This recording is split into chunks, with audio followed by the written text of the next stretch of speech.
Welcome, everyone, to another episode of My Golden Life.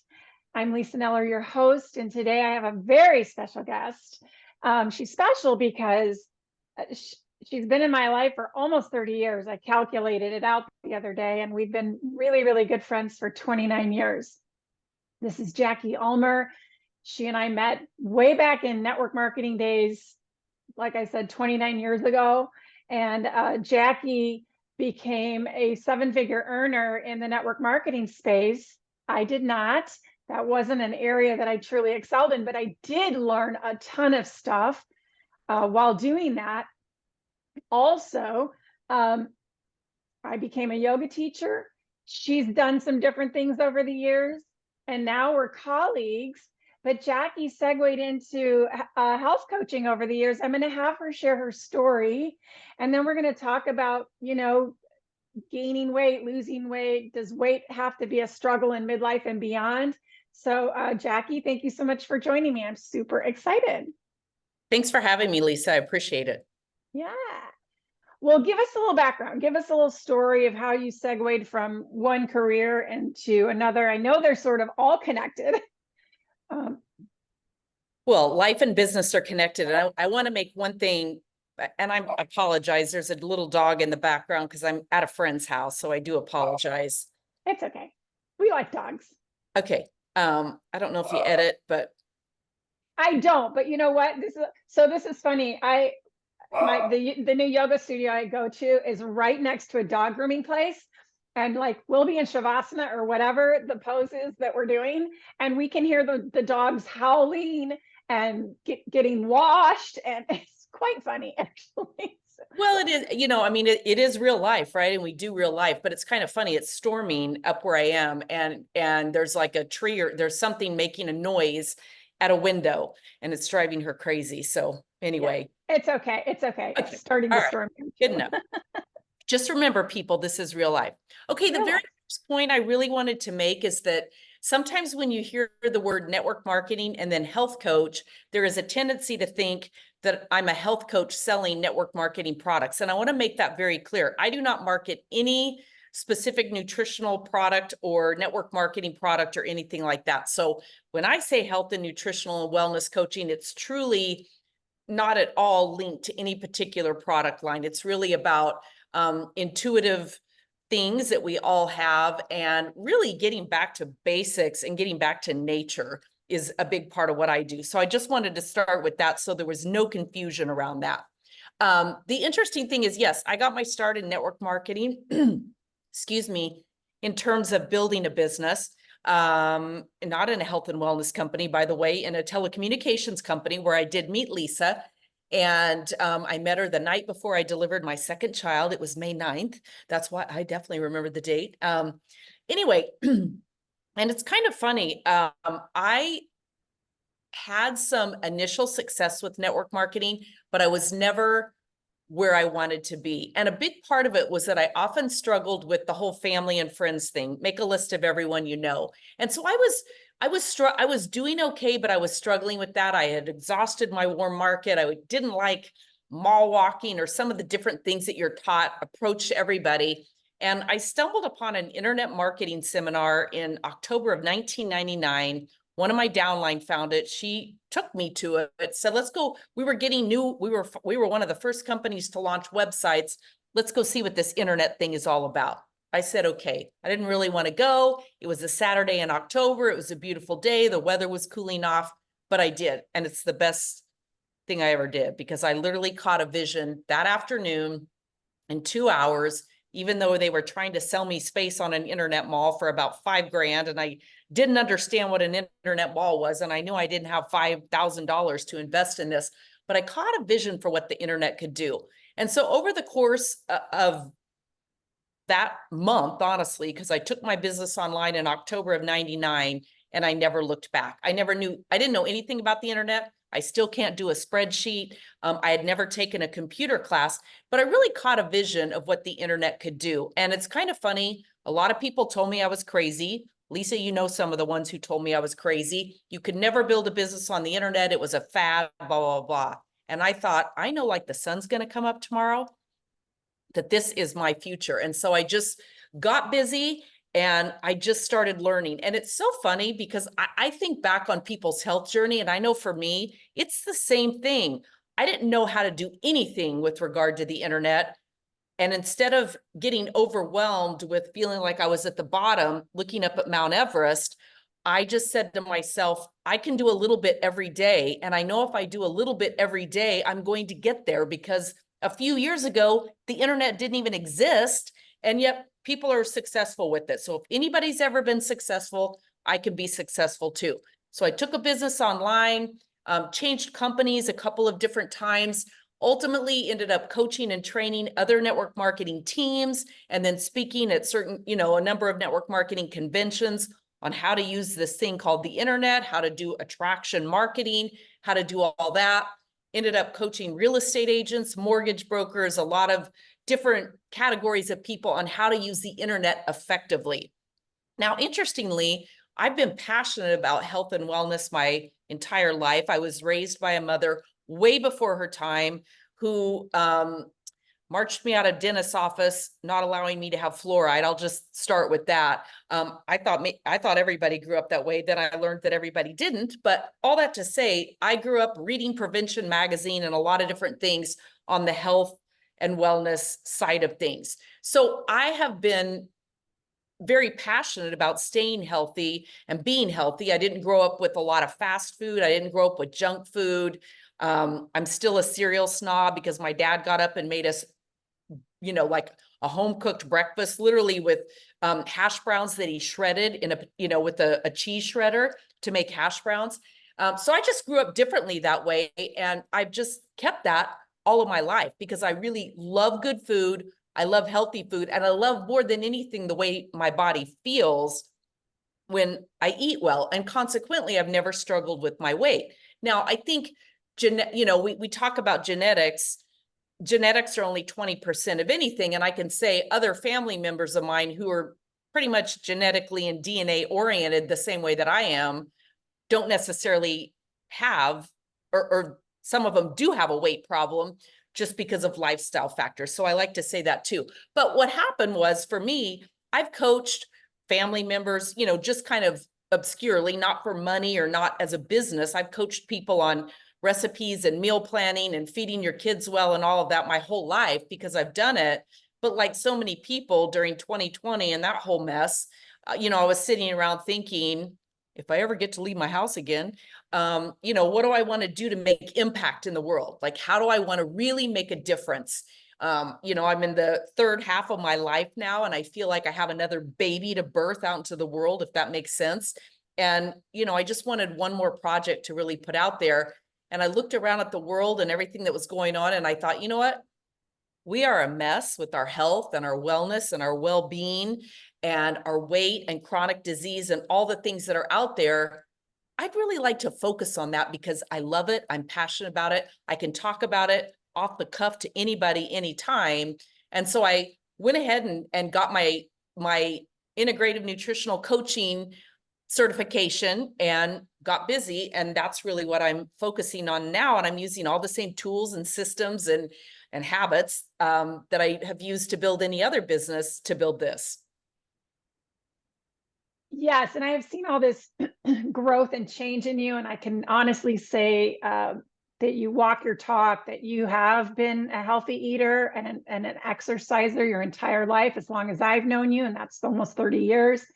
And speaking of habits, you have this mantra that you say, we don't get our goals, we get our habits.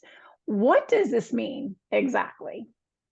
Well, it's when any of us think about it, it's easy to set a goal. And we do this so often at the beginning of the year, right? January 1st is great for, setting resolutions, intentions, goals, whatever it is. Most of the time, though, we set a goal, we put it out there, we think about it a little bit, but we really never develop the true game plan, roadmap, business plan, whatever you want to call it, that's going to get us there. And the reality of it is, it's not our goals that we ever get. We get our habits. So if we have a habit to lose 20 pounds, if we have a goal to lose 20 pounds, but our habit every day is to get up and eat crappy, skip workouts, whatever it is, that's what we get, because those are our habits. So in order to get a goal that you don't have now or you've never had, habits have to be factored into it. And I don't care what the goal is, it typically requires a habit shift, releasing some old habits, adapting and adopting new habits to get us where we want to be. And if you don't believe me, think about what your goal is and then look back at your habits and weigh in, pun intended, on exactly where you are with your goal and what your habits are. So that totally makes sense to me. And one thing I know about people who struggle with weight is that they also have belief problems. So I would imagine, maybe you could speak to this, like what would be a good way to establish a new belief habit? Like what could a woman think habitually or practice thinking that would help her get on a new habit of, say, eating like just not eating as much sugar, or just, habits at the grocery store or whatever? What does she have to believe?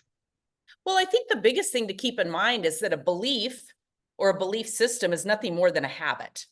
That's all it is. It's a habit. It's a thought that we have repeated over and over and over again in our mind that's become the habit. So a belief is no different than a habit. And so what has to happen is we have to shift that. And it requires being very intentional. And we just operate so much of our life, from our thoughts to our actions. We operate on autopilot probably 80 to 90% of our day. Our thoughts are repetitive. They're often negative. Our actions are repetitive. Whether it's getting up in the morning, looking in the mirror, trash talking ourselves, thinking, oh, you look terrible, or thinking I didn't get enough sleep, or I'm behind, or I don't have time for this, or whatever it is. So we have to learn to shift that habit. And, I'm a big believer in slight edge shifts, because a confused mind says no. So again, like I mentioned before, you can't look at yourself as standing at the bottom of Mount Everest, looking up and thinking, I'm trying to reach this. What's step number one? What's a first goal that you can do? And maybe it's so instead of just like eating less sugar, that's so big and so broad and so confusing. And then we have to look around at the entire day and think, does that have sugar in it? Does this have sugar in it? What sugar? So maybe it's something as simple as waking up and saying, what is my habit around breakfast? Do I eat breakfast or not? Do I, how do I start my body? Because honestly, it is true that breakfast is the most important meal of the day. Kellogg's is the one that brainwashed us to thinking that, and it's true, but not Kellogg's cereal or any cereal, honestly. So it's really thinking, all right, instead of worrying about getting rid of sugar, what if I just changed my habit around breakfast? And what if I put a sticky note up on my mirror and one on my refrigerator or my pantry or whatever that said, make a healthy breakfast choice? And then if I made a little list that said, what is that healthy breakfast choice, and choose anywhere from 1 to 3 things. I'm the type of person, I'm a total foodie, but when I'm eating food that I love, I can eat the same thing 5 days in a row, and it really doesn't bother me. And again, that's a thought process. If I think about, oh, I had that yesterday, that's, I need to be having something different, then I can derail myself. But if I get up and I have a list of 3 healthy breakfast choices for the day, and I'm going to choose from those, and then from that, I make sure that my pantry and my refrigerator are stocked with those items, or that I've meal prepped and I have it ready to go, that's a little habit hack that sets me up for success. Yeah, that's awesome. One of the things I've done, well, let's just say for a breakfast choice, yogurt, for example. And you know how a lot of yogurt comes with the fruit, and there's a lot of sugar in the yogurt. So at one time I decided, you know what, I'm going to eat plain yogurt, low fat yogurt. And instead of having all that sugar and fruit in there, I'm going to add some homegrown honey and maybe some homemade granola and some blueberries. And I'm going to make that sweet without all the sugar. I'm going to make it taste good without all the sugar. So I make sure I have those ingredients. Is that kind of an example of That's something? exactly an example. And to kind of build on that, sometimes we're traveling or whatever, and maybe we end up at that hotel that has like the breakfast bar that's included or whatever, and that sweet yogurt's in there. The yogurt is the crap, most of it is on the bottom.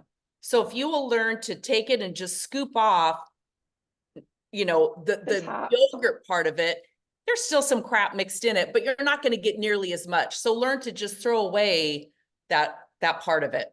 Oh, that's good. You're so good with the travel stuff. I know you have videos and stuff on that too. All right. So I've also heard you say for years that, not you, what I've heard is that a lot of people think that if you eat less and move more, or calories in, calories out, that's really not the big picture. Like, what should we really be focusing on instead of those thoughts? Well, here's the challenge with that. If that were really truly the case, everyone would be thin and gorgeous and on the beach in a bikini or whatever. And it's not, because we've proven that for years. So calories in, calories out, intuitively, we have to begin to think about what we really know. And we've been brainwashed, conditioned, belief systems, habits around calories. Well, if you eat a cookie that's 100 calories or a plate of broccoli that's 100 calories, do you think that your body processes that the same way? Mm. No, No. it literally doesn't. Food is information. It's purely information, and your body intuitively knows what to do with that food. It either ingests that food and has a red alert, like toxic, chemical, poison alert.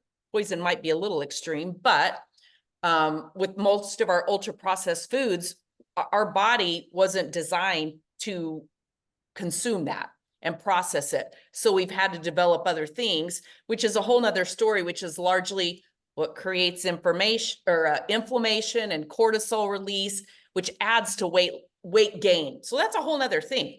Whereas if you eat broccoli, your body intuitively knows what to do with that broccoli. It's from nature, it's grown in nature, and it's going to process it differently. It's going to burn it and use it in a different way. It's going to store it in your muscles, which are like a suitcase. Okay, that's where we pack away excess stuff, or maybe think of it as the closet in the guest room where you stash all the stuff that you don't want anybody to see. It's kind of how our body works often with some of the crap that we put in it. So that 100 calories of broccoli is going to process, store, and go through your system totally different than 100 calories of sugar. So all calories are not created equal. And when we look at calories in, calories out, that's why we hear you can't out exercise a bad diet. And abs are made in the kitchen first. So movement and exercise is important, but it is not your number one plan for weight loss. It really, truly isn't.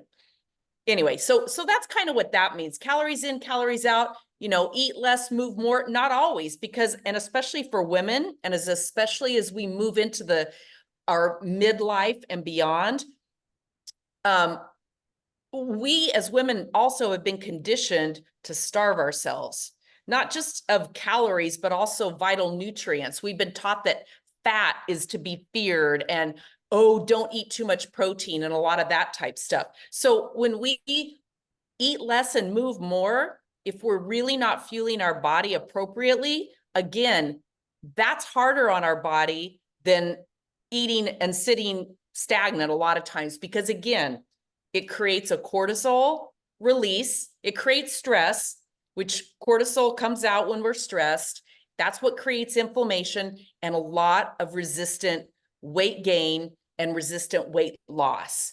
And we're not typically taught that. Most people, again, don't understand scientifically the way a lot of that works in the body. And it's nobody's fault. Like, unless you're, majoring in food or understand science and understanding some of that, you're not going to know that, right?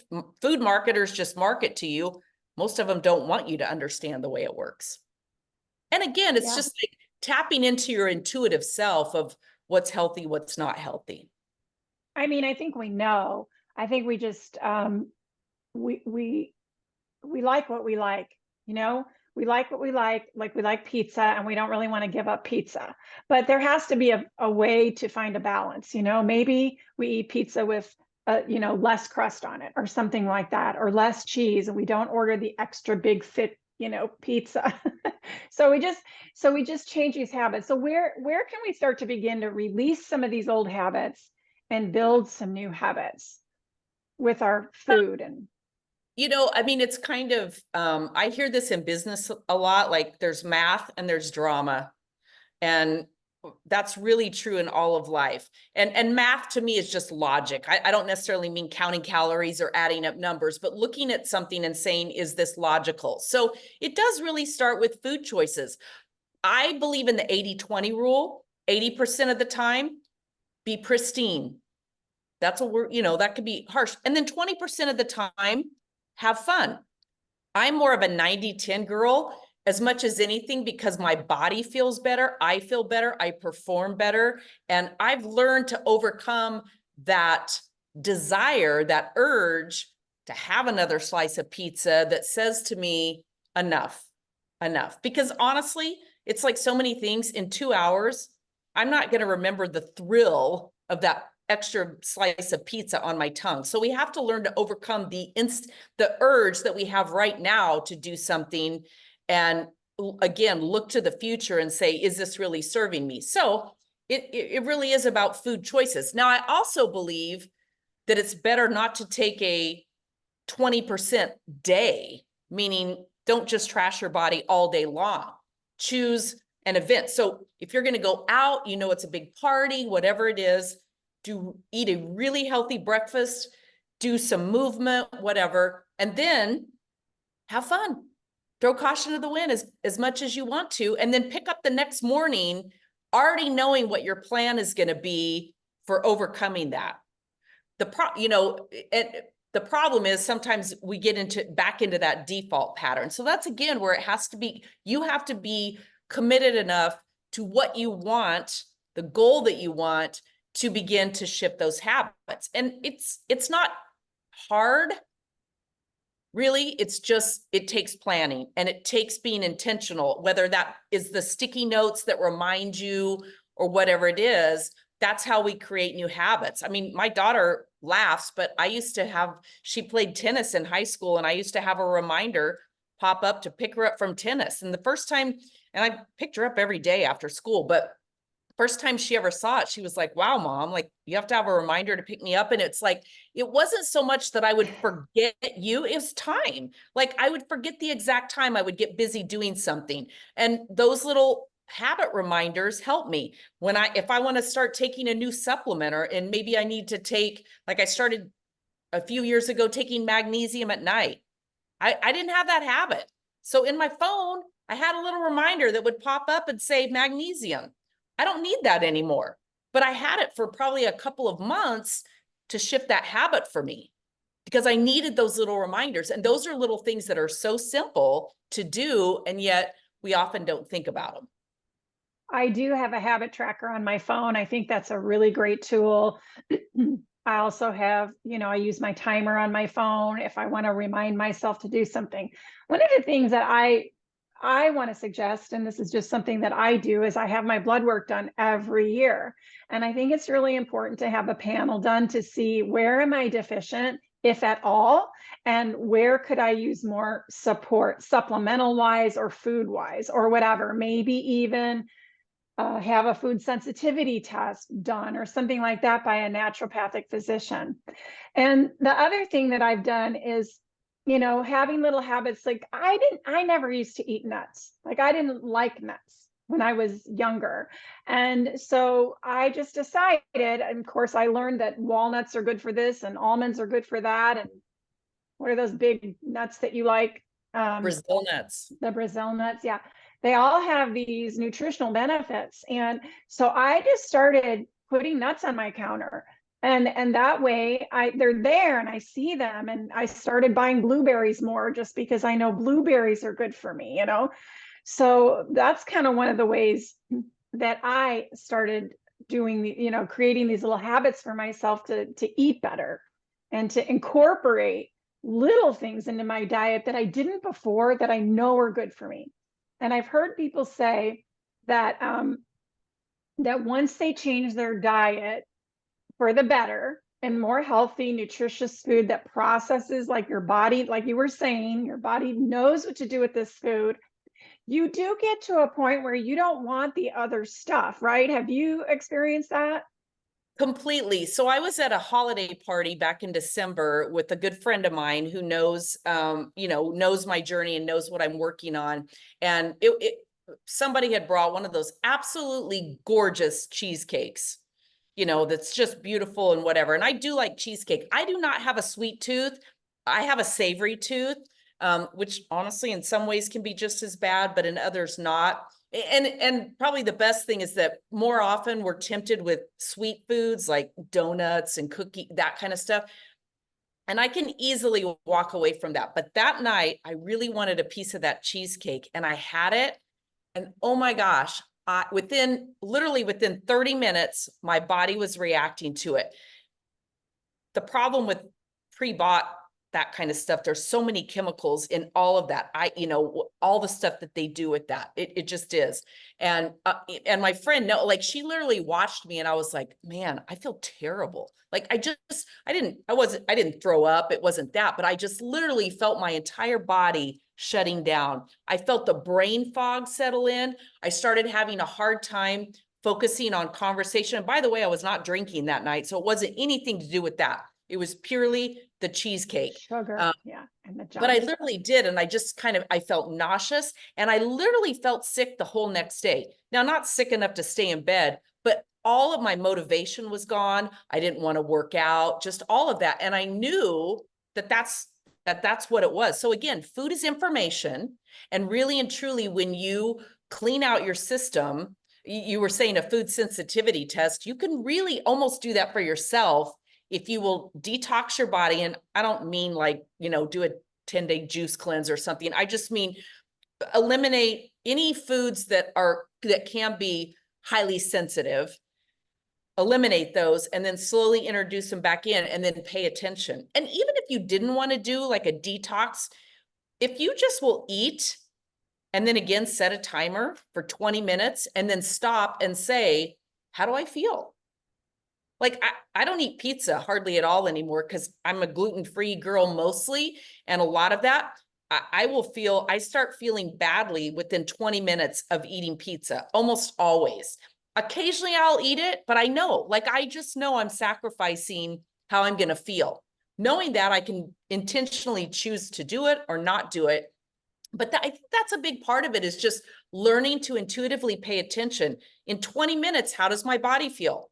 Are my digestive juices flowing? Am I starting to feel bloated? Do I feel the brain fog? Do my joints start feeling inflamed? Am I super tired? Like, what is it? Or the opposite, do I feel great? Do I feel energized? Do I feel like I could go, walk 5 miles in the desert or whatever? So food really is information and it works differently for all of us. So that's the thing. One person's sensitivity does not have to be yours. It really doesn't. So even if it's somebody in your family who has an issue with something, doesn't necessarily mean that you will, but it's just learning how to test it on yourself. I always say I'm a body biohacker. And I think Tim Ferriss, when he wrote the 4-Hour Body, and I read that, I was like, I love that. I'm just going to test my body. I'm going to hack my body. I'm going to stop paying attention to what, Google tells me coffee is good or bad or whatever. And I'm just going to test everything for myself. And that's what I've done. And it is amazing because now I know certain things. Yeah, I when you were talking about the cheesecake, I had an experience recently. I was babysitting and my daughter had brought home this cannoli from this restaurant and she's like, do you want some of this? And I was like, oh, that looks so good. And I had a couple bites of it. And as soon as I got home, it wasn't 20 minutes. I was like, oh, this tastes terrible in my mouth. I can't believe I had this. I shouldn't have done that. So anyway, I know exactly what you're talking about. What are some things we want to focus on and plan around for our overall wellness before we wrap up and find out where to find you and all that? What Well, kind of I think, things can we focus on? yeah, the biggest thing, and Lisa, that I'm big on this, is really and truly, what's your self-image of yourself? We all have one. What is that self-image? And is it serving you the way that you want to be? So if you are looking to release 30 pounds, let's just say that, you have a self-image right now, and you'll know by looking back again at those habits. What are your typical days food choices? What are your typical days movement choices? If they're not in alignment with the person that, has released 30 pounds, your self-image is still you 30 pounds overweight. So the first thing is to begin to really build a self-image. Who do I want to become? What do I want to weigh? What size clothing do I want to wear? And, set up a whole, just literally set aside 20 to 30 minutes or an hour and just literally have fun again and see yourself as that perfect person that you want to become, whether it's physical, all of it. And then you have to look at that and say, what are the habits that that person has? What are the characteristics and traits? What does that person get up every day, and how do they start their morning? What do they have for breakfast? Do they work out? What do they have for lunch? What do they have for dinner? And then begin to look at your own habits and say, do I have the habits that reflect that type of person? And if you don't, then you write out what you think those habits are. And then one at a time, you begin to shift those habits. It's like I said, start with breakfast, start with, movement. I have a few years ago, I was it was a business coaching program, but one of the things that we had to do was we had to pick 3 goals. It was a year-long program. We had to pick 3 goals. And I'm very business oriented, but I decided one of those goals I was going to pick was going to be personal self-care, whatever. And, I'm a fitness buff anyway, but the goal that I set for myself was to walk on average 10,000 steps a day. Most of us have heard the power of 10,000. Does it have to be 10? No, I have a client who's doing 6. Fine, perfect. Mine was 10. I've read Malcolm Gladwell's The Outliers. I understand the whole theory of 10,000 and how that works, etc. So 10,000 steps was what I decided on. And I was, for the most part, close to getting that. But when I set it as a daily average, meaning I wasn't a failure if on Tuesday I only walked 7, but at the end of the week and at the end of the month and at the end of the year, cumulatively 10,000 steps a day is what I was after. And so that's what I focused on. And a funny thing happened. I would get home from walking out in the desert, all hot and sweaty and all the rest of it. And the first thing I would do was down water. Like I would, drink 16 ounces of water. I don't like to, unless it's really hot, which I hardly ever walk when it's really hot. I don't really like to carry water with me. I might carry just a little tiny one. I just don't like carrying water. So I don't typically bring it with me, and I don't walk in the super heat. So I always hydrate when I get home. And I started making that very intentional. And then pretty soon, because occasionally I could come home from that walk and be hungry and down a bag of chips and salsa. I'll just be honest. I said I have a savory tooth. But then all of a sudden I started thinking, man, I feel really great. I did this for my body. I'm going to eat something healthy. So I shifted that. I started making healthier choices, especially right after I worked out, to really fuel my body and reward it for all that it's done for me to do that. Well, then, and I always laugh because stretching was never in my forte. I always resisted it. Oh, I'll start that tomorrow. I'll stretch tomorrow, whatever. I mean, I gave it lip service. But then I started thinking, if I'm going to do all that, I'm just going to come home and stretch for 5 minutes. I started doing that, and then it extended to 10 minutes, and then it extended to 15. Then it was like, I really need to be consistent again with my weight workout. So it was the same thing. 4 days a week, I'm going to do a 15-minute weight workout. Now, I work out at home. I gave the gym up years ago because I also had that belief, right? That habit that if I couldn't spend an hour at the gym, there was no sense going. And so very often I blew off the gym because I didn't have an hour to spend. But when I set up all my little weights and my bands and my little total gym and my little rebounder and all my stuff at home, 10 minutes working out was better than nothing. And 15 minutes was better than nothing. And pretty soon I could get an hour workout in by doing 4 15-minute things throughout the day.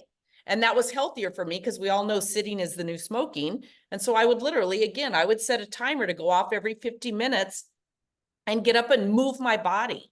And it just really changed everything. So that's kind of how we go about shifting habits one at a time, but we learned a habit stack. And that I didn't intend to do that. It happened very intuitively that I realized that's what I'm doing. I'm taking care of my body this way, which makes me want to take care of it this way, and then makes me want to take care of it this way. And would you call that habit stacking? Is that kind of what? That's what I did. Yeah. Yeah. All right. Anything else before you want to share where we can find you? No, well, yes, there's one other thing that I really think is super important. We very often, when we set a goal or go about doing something like this, it's easy to set up a plan for success, right? We already talked about it, put your sticky notes out, whatever. What we most often don't do is we don't create a plan for challenges and obstacles. That's where we get derailed, because the bottom line is those are always going to happen. All of us get derailed at any time. I got derailed at Christmas with the cheesecake. Okay. So plan for your obstacles and redefine failure. So often we see that and we just toss everything aside thinking, oh, this is never going to work. I can't do this. I'm a failure. I can't do this. Instead, decide I'm going to slip up and I'm going to treat myself just like I would my best friend if she called me and said, man, I totally fell off my diet and I'm just so mad at myself. It'd be like, you know what? That's okay. It's one day. It's one meal. It's one whatever.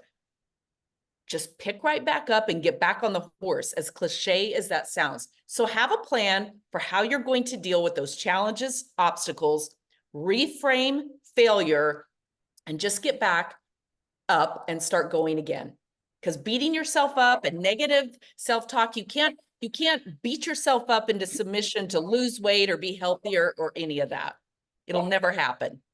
Yeah, that makes sense. I love that in combination with your looking at your future identity, or looking at who you want to be, who you want to become, and living into that on a daily basis, a little bit at a time. Great stuff.